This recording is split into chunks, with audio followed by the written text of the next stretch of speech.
Thank you all for inviting me to come speak here at Westside. It's always a pleasure coming here. This is a wonderful congregation, a jewel here in Fort Worth. I'm here to talk about a project that I'm involved in called the Gospel of Doubt. And this is my first time really speaking about this in public, and I think speaking about this in a GU church is a completely appropriate venue for this. So, the Gospel of Doubt, right? So, a little bit about my background. As Sean said, I come from a Christian household. That's sort of my frame of reference. I grew up taking Christianity very seriously, taking these beliefs very seriously, and Christianity still is very much a focus of much of what I do. I spend a great deal of time among the religious, among Christians specifically, and what's happening in the Christian church is something that consumes a lot of my focus and attention. Christianity, sort of distilled to its essence, is a religion, a belief system that encourages love and sacrifice and redemption and community. And those are all very good things. And I think those are things that I would like to sort of rescue from my own sort of Christian heritage, things that I would like to emphasize in the Christians that I know and interact with, my family and friends that still remain Christian. I think those are very good things to retain and to encourage them to pursue. But this notion of faith, to me, is a bit troubling. The story that's told in John of the doubting Thomas, right? So that Jesus in the story kind of turns and looks at the reader and winks at you and says, it took this guy actually seeing me in person to believe, but it's better for you if you just believe. You shouldn't need what Thomas asked for. And I wonder about that, right? And I'm not trying to disparage the concept of faith per se. When I was a believer, I valued my faith. The comfort that it gave me, the sort of sense of mystery and wonder at the world around me and things that were happening to me, and it sort of framed the way I looked at the world. And it was a very positive thing for me. But now that I've sort of taken a step back and looked at faith, par faith, right? So faith, what are we really talking about when we're talking about faith? Just faith in anything? Is faith itself a virtue no matter what that faith is in? Right? For many of us, especially in my generation, when 9/11 happened, we looked really hard at the concept of faith. Right? Because you could say many, many things about the people who perpetrated the attacks on that day. But one thing you could not say about them is that they did not have faith. And so that led to, for myself and for many people like me, a introspection and a critical analysis of what this faith is. Who's telling us to have faith? Why are they telling us to have faith? People like Robert Jeffress, right? The people in the public eye who champion faith, their own faith, of course, but they say, have faith. Have faith. I wonder about Jeffress. I wonder about his faith. He seems to have much more faith in his own power to get involved in politics than in anything really productive or compassionate. I think of people like T.D. Jakes, another local figure who has used the power of faith that he inspired in his congregants to build himself a multi-million-dollar media empire, basically. That is the power of faith, too. Again, one thing you cannot say about these men is that they do not have faith. They champion the cause of faith. And look what they've done with it. Even somebody like Pope Francis, right? So Pope Francis, he's the new pope, being very much celebrated by popular culture. Although the sort of in relative terms, right? When the previous pope is pretty much the Emperor Palpatine of Star Wars, it's any change is an improvement, right? And he seems like a wonderful guy. I'm sure I would enjoy his company, but talk to him about his views on homosexuality. Talk to him about his views about the role of women in the church. And you will find him very unfriendly and very much relying on a type of faith that has kept the Catholic Church from moving forward for hundreds of years. If you look here in Texas, the most common manifestations of Christian faith. I spent a lot of time on Sunday mornings going around to different Christian churches, different places. This is very much what you see nowadays. This is the Christian faith experience. It is essentially a rock concert. I'm not joking, it is essentially a rock concert with a bit of an inspirational talk thrown in there. You see stage lighting, there's smoke machines going. One church, less than a mile from where I live, even has a disco ball. I'm not joking. A disco ball that they turn on during worship. This is the manifestation of Christian faith. So, on the one hand, we're telling ourselves faith is good, but faith in this?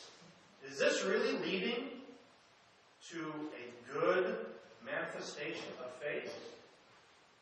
What do these people even believe?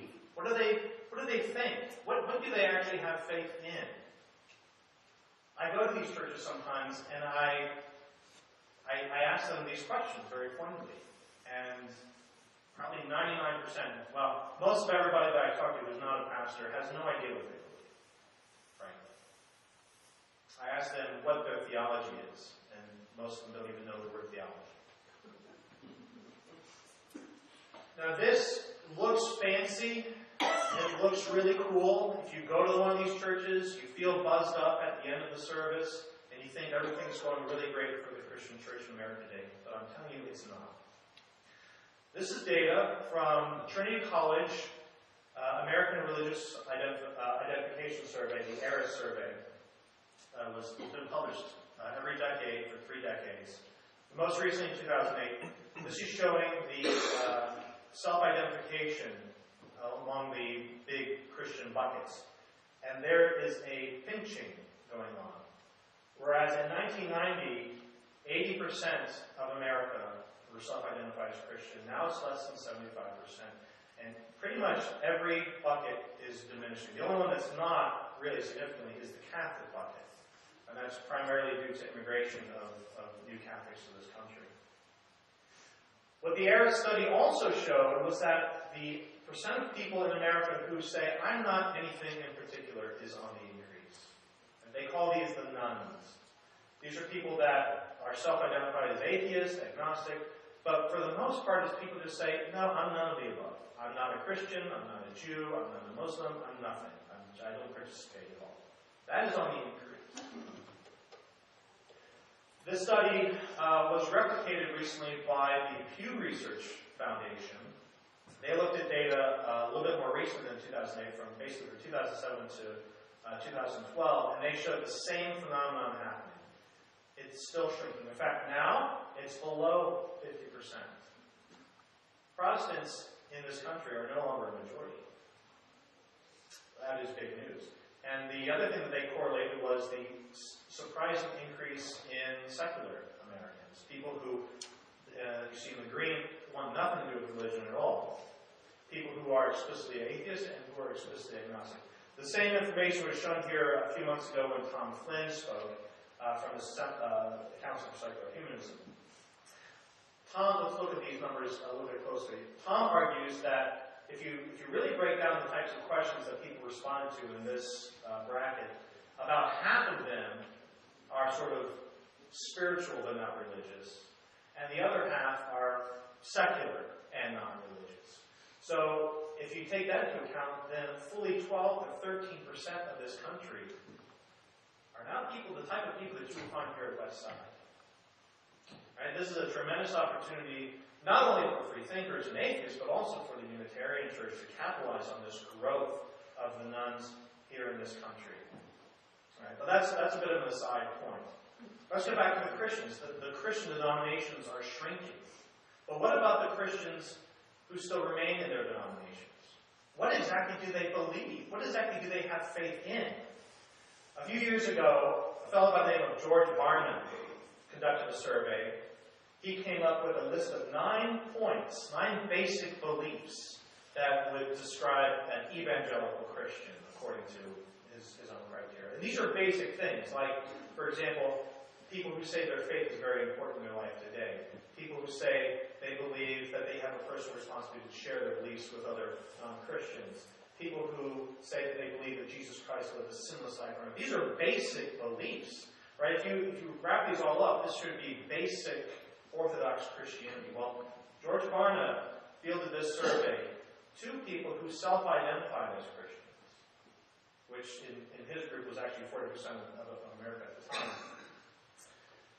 How many of the people that self-identified as Christians said that they believe all these things? Anybody have any guess? I think it was half? I think it was more than half? Less than half? How much less than half? 30%? It was 8%. 8% of self-identified Christians said yes to all 9 of those points. So the question of what do these Christians have faith in is something that even the Christians don't know. There is tremendous diversity among Christianity today. When you go and you see these gigantic mega churches and the stadium seating and the fancy lights, one thing to keep in mind is only 8% of these people actually believe what they're supposed to believe. The rest of them have really no clue. Really no clue. In the Gospel according to Matthew, Jesus says, "Truly, I say to you, if you have faith and do not doubt, you will not only do what was done to the fig tree," i.e. it was shriveled up and died, "but even if you say to this mountain, be taken up and cast into the sea, it will happen." Now, this is a verse that Christians use frequently to encourage themselves and to encourage other Christians to have faith. They say, see, Jesus said, if you just have a little bit of faith, you can make amazing things happen, right? And that's kind of how this is interpreted, because this is sort of one of those passages where if you read this literally, it doesn't really make a lot of sense, does it? Do you really think that Jesus meant if you have faith, you can tell a mountain to throw itself into the sea? Is that really what he meant? Now, of course, most Christians say that, well, that's not really what he meant, but what he's really encouraging you to do is to have faith. Well, that's one way of interpreting it. Sure, that's one way of interpreting it. That's the way the Christians do. I would suggest a slightly different interpretation. When Jesus says that if you have faith and do not doubt, you can do an impossible thing, I would suggest that the corollary to that is if you have faith and doubt, you can do possible things. Possible things that really, possible things with theology, possible things with the world around us. Jesus is encouraging us to stick our fingers in and poke around and voice our doubts. And what can we do if we're able to do that? Well, we're able to do many things, right? So back when we had nothing but faith, we thought that electricity was the weapon of the gods. Now that we know that we've doubted that, we've investigated that, critical thinking with science, we've now mastered electricity. We use it to do pretty much everything in our lives now. We are the masters, not the gods. In times past, when we relied only on faith and belief, we thought that sickness and illness were caused by demons and devils. Now we know that they're caused by germs, viruses, parasites, and we can treat them with medicine. In times past, when we considered the cosmos, we thought that there were wheels within wheels. We thought that God was turning the crank. We thought that there was a limit to our knowledge. And now that we've looked, this is the Hubble Deep Field photograph. Now that we see there are galaxies and a self-organizing principles of the universe in which we are a part of, and that we are a self-aware aspect of this universe. We are not the creations. We are part of the universe. The universe is in us. We are indistinguishable. So what I would like to suggest here in this project that I've sort of been pitching to you all, what I would like to suggest is that for the modern American Christian church, it is time to reach a decision point. It's a very, very similar decision point to the one that I reached. Many of you, I'm sure, have reached these sort of decision points. To really stop and think about what you believe and why you believe and why you have faith and what your doubts are and what are the implications of those doubts. Explore those doubts. Explore the ramifications of these doubts on your faith. Perhaps the faith that you end up with will not be the one that you grew up with. But so what? Perhaps you have to admit now that the seed you were given was cooked. And you've been putting fake flowers in your pot since you were a little kid. Right? Maybe it's time to admit that. Either way, I don't really care. I'm not out to evangelize Christians to turn them into atheists and agnostics. That's not the goal. What my goal is to bring them to a point where they have to actually consider their belief system, consider why they believe, what they believe, and then go one way or another. I don't really care. If they go the agnostic path, that's fine. If they go the maybe even a more conservative path, maybe a more liberal path, maybe a Unitarian path, I don't mind either. What I find is that the Christians and the free thinkers that I like to spend time with are the ones who have really thought about these issues and have really come to a conclusion for themselves personally that they are comfortable with, that they can discuss, and that they are open to change. Those are the type of people that I like being around, not the people who are dogmatic, whether they're atheists, and will always be atheists no matter what you tell them, and the Christians who are Christians, and that's just the way that their daddy raised them. That's the way it is. Those people, love them as fellow humans, but they are not helping on either side. So, this is the project that I've embarked on. It's called The Gospel of Doubt. It is a writing project. It will eventually be a book, published sometime next year. The contributors will be myself as well as these other 9 fine individuals, people that I have known and have gotten to know over the years, all of which are united by a common experience with doubt. Some of them are believers, some of them are non-believers, some of them are former believers. But they all have gone through a process of engaging with their doubt and allowing that process to change them in some way. Sometimes very profound, sometimes less so. But they've been open to it, and they see the value in it now. And they are participating with me in this project to write a gospel of doubt. Each one of them will contribute their own gospels. Mine will be the gospel according to Zach. And my ultimate goal, though it may be a pipe dream, is to have this at least available, hopefully for sale, at First Baptist Dallas, and other similar churches. So that is the gospel of doubt in a nutshell. I hope the concept resonates with you. I hope you sort of follow along. If you're interested in keeping up to date, the website for the project is gospelofdoubt.net, and you can follow it on Twitter at DoubtGospel. Thank you so much for your attention here. And I believe we'll move into the final hymn, and we'll be singing all the verses.